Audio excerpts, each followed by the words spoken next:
The massive central chamber of the Galactic Council buzzed with activity as emergency alerts flashed across the holographic displays. Representatives from 30 different species shifted nervously in their gravity-adjusted seats, their attention fixed on the main screen. The alert was unexpected, unusual for the generally peaceful Sector 7. Admiral White, a tall blue-skinned alien with 6 eyes, stood at the central podium. His outer membrane quivered slightly as he activated the main display, showing a small cluster of ships moving through space. "Honorable Council members," he began, his translator converting his vibrations into standard galactic common, "our long-range sensors have detected an unknown fleet approaching our core systems." He paused, allowing the murmurs of concern to die down. "We believe they are from the newly discovered species known as humans."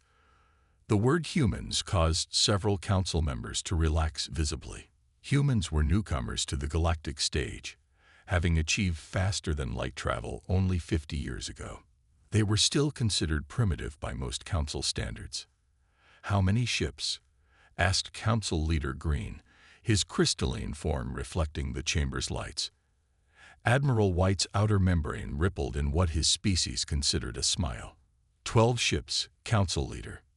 Laughter erupted across the chamber. Even the usually stoic rock-based members of the council rumbled in amusement. 12 ships. The smallest patrol fleet in the council's space consisted of at least 30 vessels. 12. Council Leader Green's crystalline form sparkled with amusement. Perhaps they lost count and left the rest at home. More laughter followed. The council's own defense fleet numbered in the thousands, with each ship being at least 5 times larger than the largest human vessel ever observed. The humor in the chamber was interrupted by a communication request flashing on the main screen. Admiral White hesitated before announcing, "It appears to be a transmission from the human fleet, Council Leader." "Well, let's hear what these brave souls have to say," Green responded, his voice carrying a hint of mockery. The screen flickered to life, showing the human in a dark blue uniform. His name flashed at the bottom of the screen. "Admiral Stone, Earth Expeditionary Force." "Greetings, Honored Council." Stone spoke clearly and formally. "We request peaceful passage through Council space. Our mission is of a scientific nature, and we assure you we mean no harm."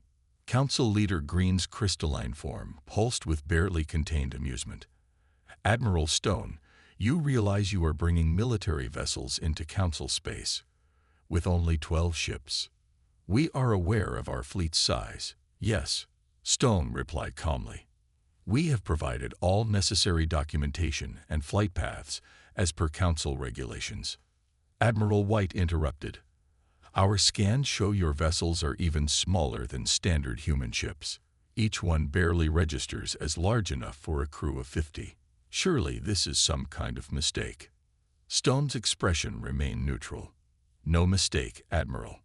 These ships are perfectly sized for our mission." The council chamber erupted in another round of laughter. Even the environmental controls seemed to struggle with the sudden increase in various species' amusement responses. "Very well," Council Leader Green managed between pulses of crystalline laughter. "Your request for passage is denied. We suggest you turn your tiny fleet around and return to your space. We wouldn't want anything to happen to your precious 12 ships." Admiral Stone's expression didn't change. "I must insist you reconsider. We have followed all proper protocols. Denying passage without cause violates Section 7 of the Galactic Transit Agreement. Are you threatening us?" Admiral White's membrane darkened with anger. "With 12 undersized ships. No threat, Admiral. Merely stating facts."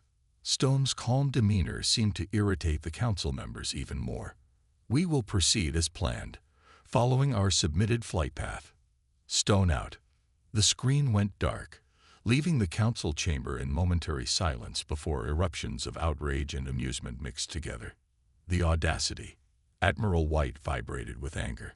"They dare to ignore our authority." Council Leader Green's crystalline form pulsed with dark humor. "Well then, perhaps it's time to teach these humans a lesson about respect." "Admiral, prepare a response fleet. Let's show them what real ships look like." As the council members filed out, none of them noticed the small detail in the sensor readings, the unusual density readings of the human vessels, or the strange energy signatures they emitted. They were too busy laughing at the tiny fleet that dared to challenge the Galactic Council's authority. They would soon learn that with humans, size wasn't everything. The Council's warning fleet moved through space like a school of massive fish, their huge ships gleaming under distant starlight. 50 vessels, each one decorated with the marks of past victories, approached the human fleet's position. Commander Gray stood on his bridge, his tentacles curled in anticipation as he watched the tiny human ships appear on his view screen. "Look at them," he laughed, his translator converting his clicks into galactic common. "They're like toys compared to our ships." His crew joined in the laughter, their various appendages working at control stations that were each larger than an entire human vessel. The human ships hung in space ahead of them, arranged in a simple line formation. Their dark hulls seemed to absorb the starlight rather than reflect it, making them look even smaller than they were. "Open all communication channels," Commander Gray ordered. "I want everyone in the sector to witness this." He smoothed his ceremonial cape and straightened his posture. "And make sure to broadcast on all frequencies. Let's make sure these humans understand their mistake." The communications officer, a being made of pure energy contained in a special suit, complied. "All channels open, Commander. The entire sector can watch." Commander Gray's image appeared on every screen in the sector, including those in passing merchant ships and nearby space stations. "Attention, human vessels. This is Commander Gray of the Galactic Council Defense Force. You have entered Council space without permission. Power down your engines and prepare to be escorted back to your territory." The response came quickly. Commander Reed of the human fleet appeared on screen, sitting calmly in what looked like a cramped bridge by Council standards. "Commander Gray, we have broken no laws. Our passage request follows all Council regulations.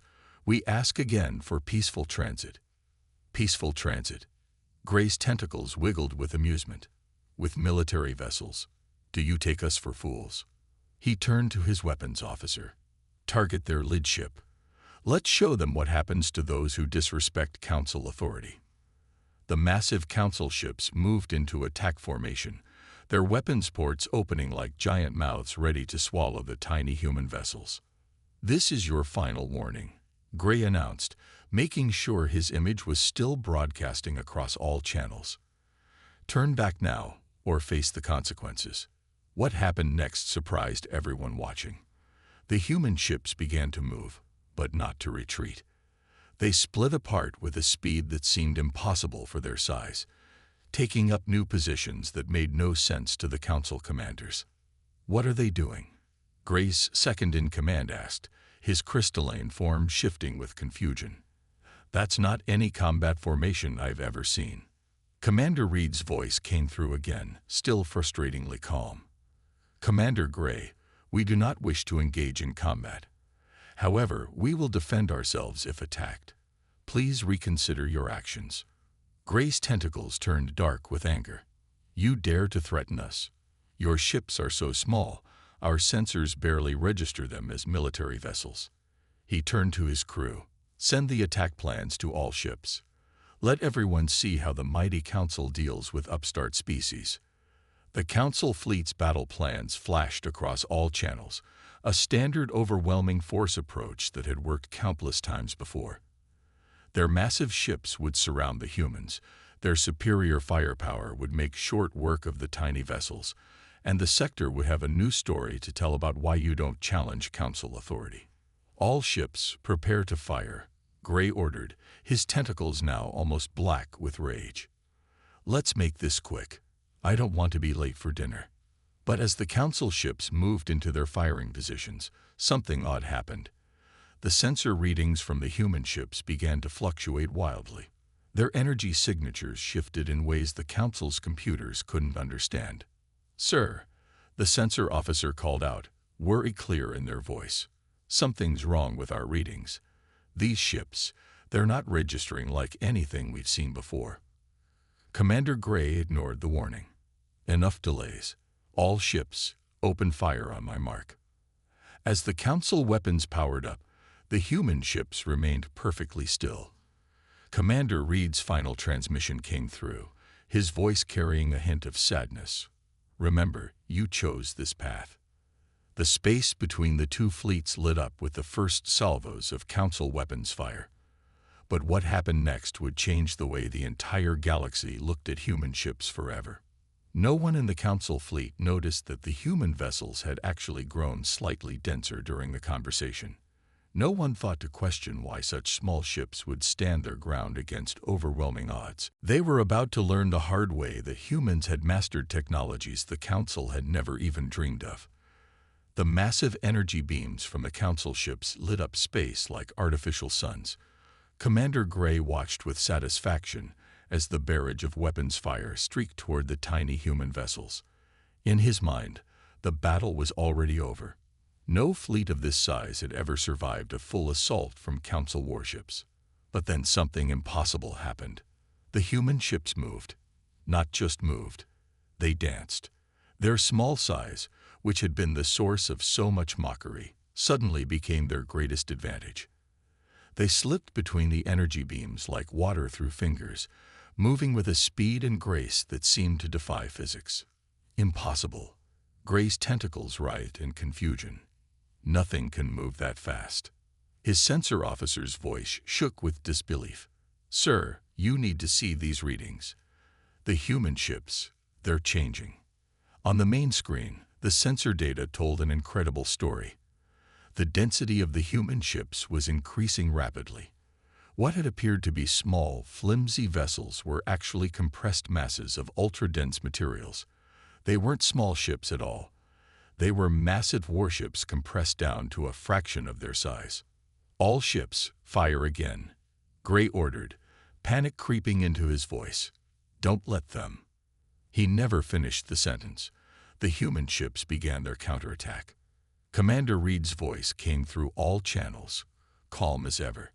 Let us show you why size isn't everything. The first human ship spun in space, its hull gleaming with strange energy. A beam of concentrated gravitational force shot out, hitting one of the Council's largest ships. The massive vessel crumpled like paper, crushed by forces its shields were never designed to resist. What kind of weapons are those? Gray's second-in-command screamed, his crystalline form vibrating with fear.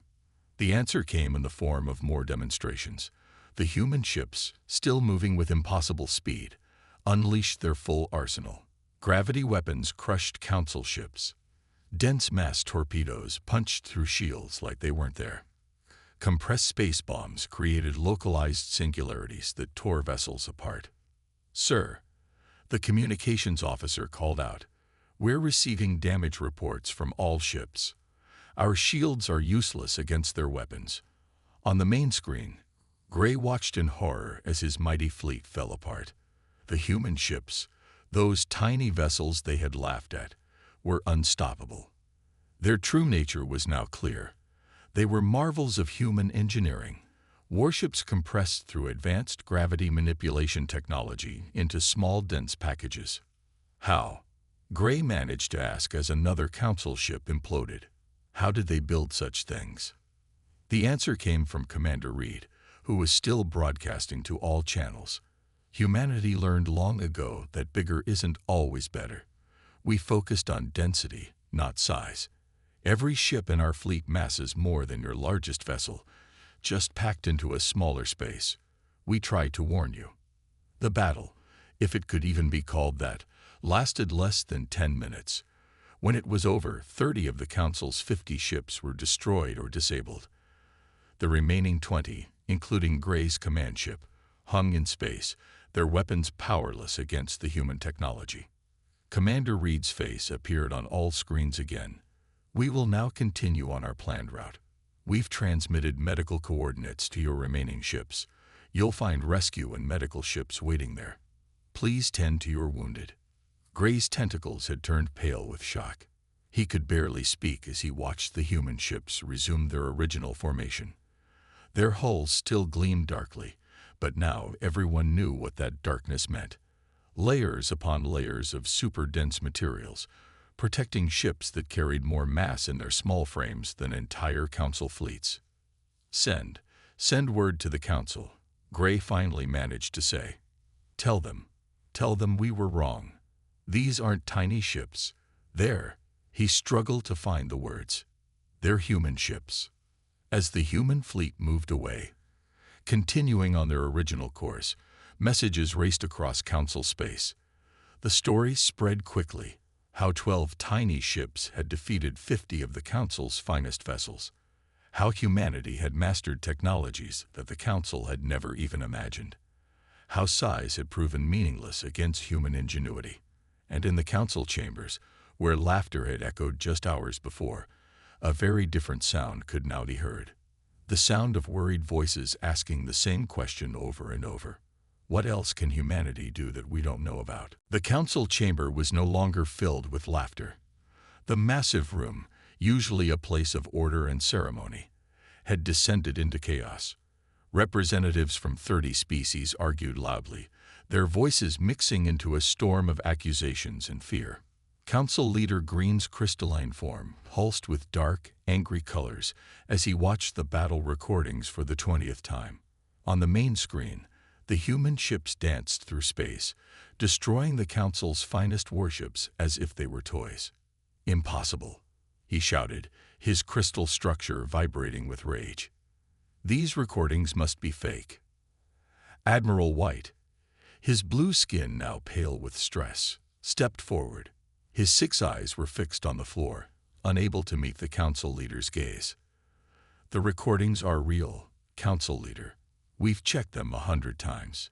50 ships, another Council member, a gaseous being contained in a special suit, swirled with agitation. They destroyed 30 of our best ships and disabled 20 more, with just 12 vessels. The chamber fell silent as a new figure entered, War Minister Thompson.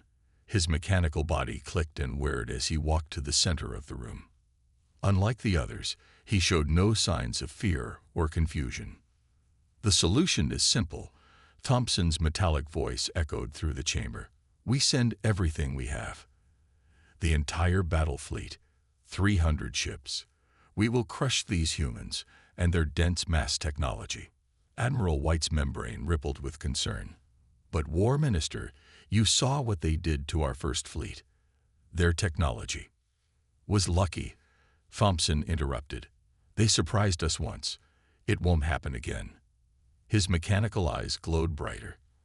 I've already ordered the main fleet to gather. We will intercept the human ships before they reach the core systems. As if on cue, the main screen lit up with a new transmission request.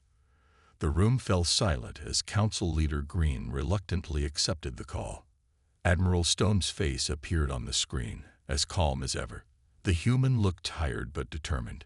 Honorable Council, I'm transmitting this message in hopes of preventing further bloodshed. You dare contact us after what you did. Council Leader Green's crystal structure nearly cracked with anger. What we did was defend ourselves, Stone replied quietly. What you did was attack without cause. We still request peaceful passage. War Minister Thompson stepped forward, his mechanical body casting long shadows. You will get no passage. Instead, you will face the full might of the Council fleet. 300 ships are moving to intercept you. Surrender now or be destroyed. For the first time, Admiral Stone showed an emotion, disappointment. Minister Thompson, we have no wish to destroy more Council ships. Please, reconsider your actions. There are greater concerns. Enough. Thompson's mechanical voice boomed. You have 1 hour to surrender. After that, we will show you the true power of the Council. The transmission cut off. In the silence that followed, Admiral White dared to speak. War Minister, perhaps we should listen. Listen. Thompson turned his mechanical head slowly. They humiliated us, destroyed our ships, made us look weak. No, Admiral, we will not listen. We will crush them.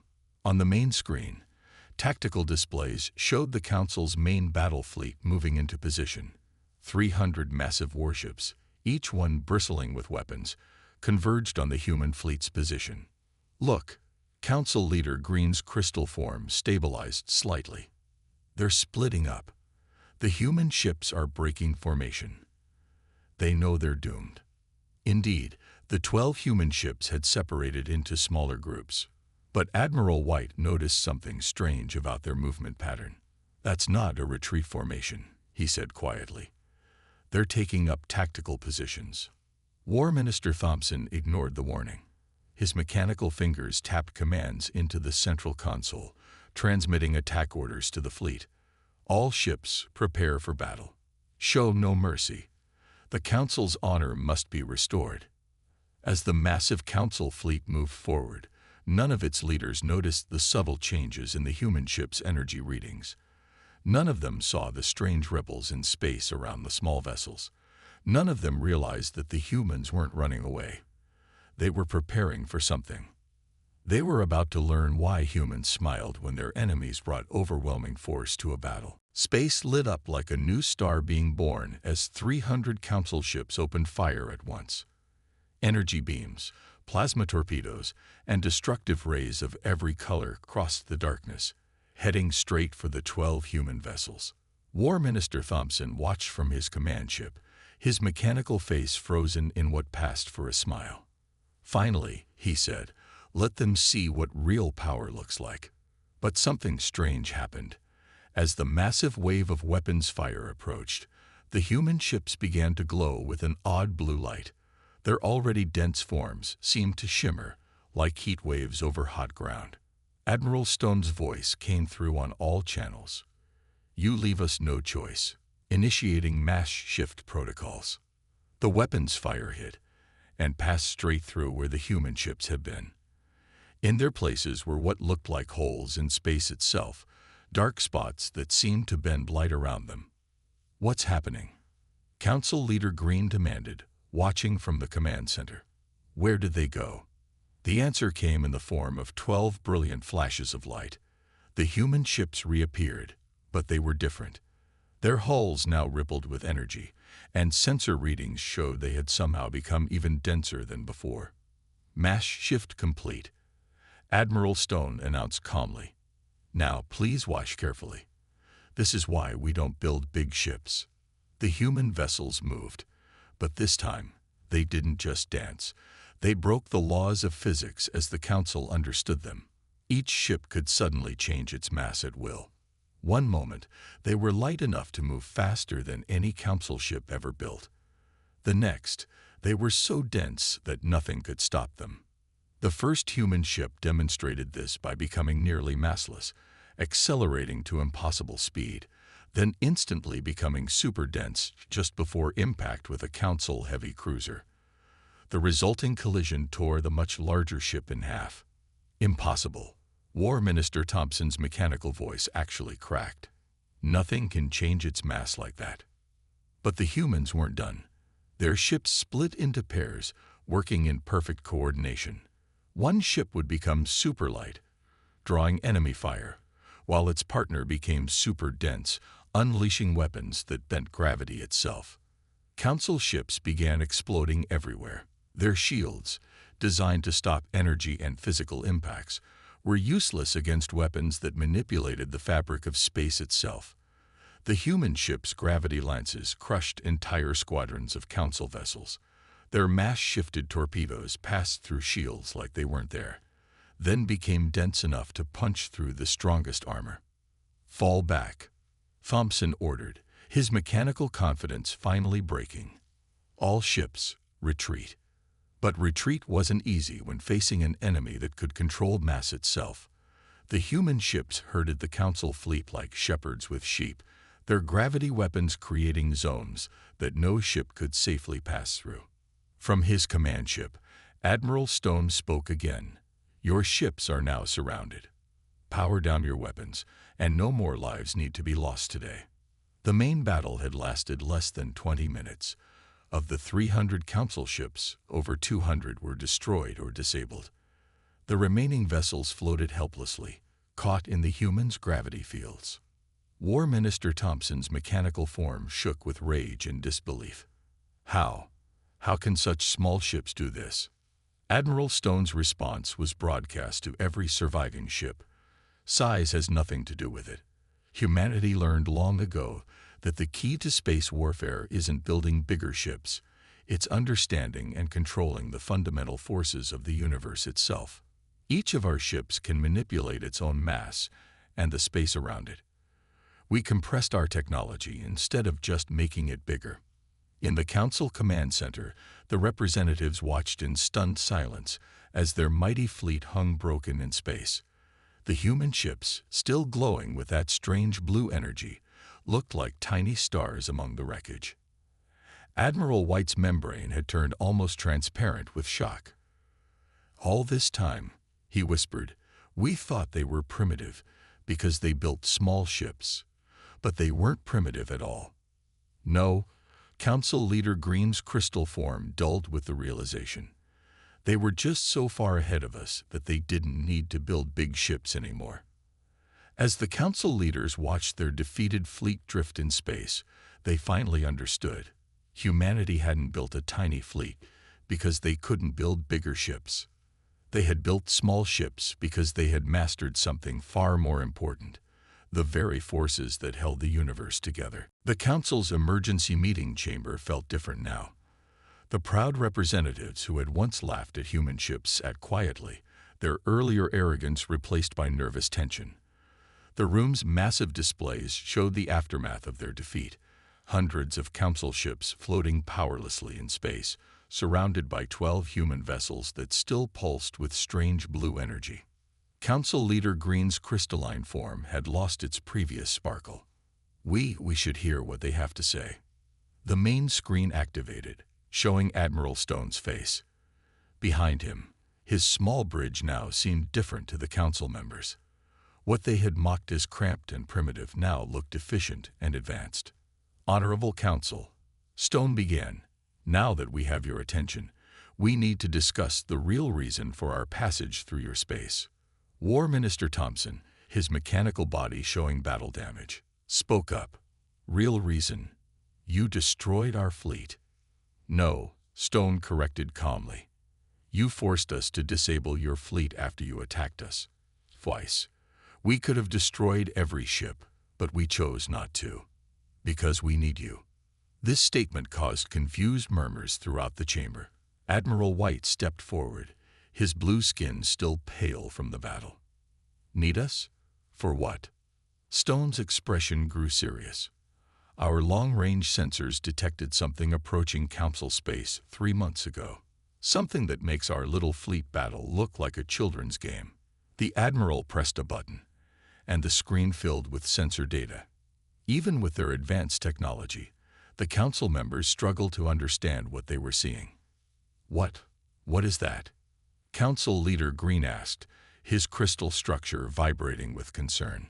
"A fleet," Stone replied grimly. "But not like anything you've ever seen. We call them the Devourers. They don't build ships, they grow them. Living vessels that feed on energy and matter. They've destroyed 3 galaxies that we know of." The sensor data showed something massive moving through deep space, a writhing mass of biological ships, each one larger than a small moon. Their passage left empty space behind them, stripped of everything down to the background radiation. "Impossible." Thompson's mechanical voice shook. "Nothing could be that destructive." "The same way nothing could change its mass at will?" Stone asked quietly. "The same way 12 ships couldn't defeat 300. You need to start accepting that the universe is bigger and stranger than you thought." The Council chamber fell silent as the implications sank in. Finally, Admiral White spoke. "Why are you telling us this now, after we attacked you?" Stone's face showed the first hint of a smile. "Because despite our differences, we believe in unity against greater threats. Our 12 ships aren't here as a military force. We're an advanced scientific team, studying the Devourers' approach. The real human fleet is gathering in Sector 9. New data appeared on the screens, hundreds of human ships, all using the same dense mass technology that had just defeated the Council fleet. "This is why we needed passage through your space," Stone continued. "We're setting up a defense line, but we'll need the Council's help. Your species have knowledge of these regions that we don't. Together, we might have a chance against what's coming." Council Leader Green's crystal structure stabilized as he made a decision. "You could have told us this from the beginning. Would you have believed us?" Stone asked. "Would you have taken us seriously if we hadn't proved ourselves first?" Your response to our small fleet answered that question. The Council members looked at each other, understanding dawning in their various forms of expression. Their defeat hadn't been about humiliation. It had been a lesson they needed to learn before facing an even greater threat. "How long?" Thompson asked, his mechanical arrogance finally completely gone. "How long until they reach Council space?" 2 months, Stone replied. "That's why we're here now. That's why we need to work together. The Devourers can be beaten, but only if we combine our knowledge and strengths." Council Leader Green moved forward, his crystalline form now glowing with determination rather than fear. "Perhaps it's time we learned what else humans can teach us about thinking differently."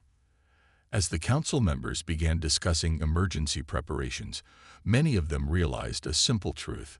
Sometimes the greatest lessons come from the most unexpected teachers, even if those teachers arrived in ships that seemed too small to matter. 1 month after the battle that changed everything, the Council's main observation deck buzzed with activity. Where there had once been only Council ships, now human vessels moved through space alongside them, teaching and learning from their new allies. Admiral White stood at the window, his blue skin reflecting the stars as he watched a human training session. A single tiny human ship was teaching an entire Council squadron how to use new defensive formations. The sight still amazed him. "Fascinating, isn't it?" Council Leader Green floated next to him, his crystal form gleaming with renewed energy. "1 month ago, we laughed at their ships. Now our crews beg for a chance to train with them." On the main display, human engineers worked alongside Council technicians, helping modify Council ships with new technology. They couldn't give away their mass-shifting secrets. That technology was too advanced for quick sharing, but they taught other lessons that proved just as valuable. "Did you see the latest modifications?" Admiral White asked, his membrane rippling with excitement. "The humans showed us how to compress our engine cores to half their size while doubling their power output. So simple, yet none of us ever thought of it." War Minister Thompson walked up, his mechanical body now repaired and modified with some human suggestions. "Simple is the key word," he said, his voice carrying none of its old arrogance. "We always thought bigger was better. Build it larger. Add more weapons, more shields. The humans..." He paused, watching a human ship demonstrate an impossible-seeming maneuver. "They think differently." A new alert flashed on the main screen. The long-range sensors showed the Devourer fleet, now just 1 month away. But instead of fear, the Council chamber filled with determined energy. "Report from the defense line construction," a young officer announced. "The humans have helped us modify 300 Council ships so far. Our fleet's effectiveness has increased by 400%, even without their advanced technology." Admiral Stone appeared on the main screen, his calm presence now bringing confidence rather than frustration to the Council members. "Good news from Sector 9, he reported. "The main human fleet has arrived. They're ready to begin the final phase of preparations." The display shifted to show the human reinforcements. Council members who hadn't seen the reports gasped. Hundreds of ships, all as densely built as the original 12, moved into position. But they weren't alone. Thousands of modified Council ships joined them, their designs now sleeker and more efficient thanks to human teaching. "Who would have thought?" Council Leader Green mused. "A month ago, we nearly started a war because we couldn't see past our own assumptions. Now we stand together against a real threat."